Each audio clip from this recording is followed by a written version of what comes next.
Hi, ஒரே நிமிஷம். ஜீசஸோட பேரபிள்ஸில் ஒன்று சொல்லிக்கிறேன். அது என்னென்னா, ஒரு மெய்ப்பனுக்கு 100 ஆடு இருந்தால் அந்த 100 ஆடில் ஒரு ஆடு காணாமல் போச்சுன்னா போட்டோம், ஒரு ஆடு தானே அப்படின்னு சொல்லி விட்டுறாமல் மிச்சம் இருக்கிற 99 ஆடையும் அவனோட மந்தையில் விட்டுட்டு தொலைஞ்சு போன ஒரு ஆட்டுக்காக தேடி போய் அதை கண்டுபிடிச்சி அவனோட தோள் மேலே சுமந்துட்டு வந்து அந்த ஆடு கிடச்சிருச்சு அப்படின்னு சொல்லி சந்தோஷத்தில் அவன் நண்பர்கள்கிட்டலாம் சொல்லி பயங்கரமாக கொண்டாடுவான் அப்படின்னு சொல்லி ஏசப்பா சொல்லியிருக்காரு.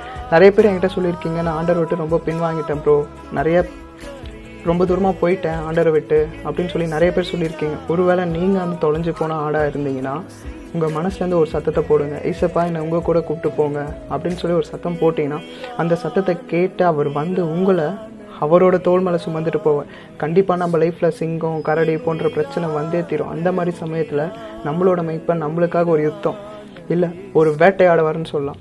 ஸோ அவர் தோளில் இருக்கும்போது நம்ம எதை பற்றியும் பயப்பட தேவையில்லை. ஓகேவா? பாய்.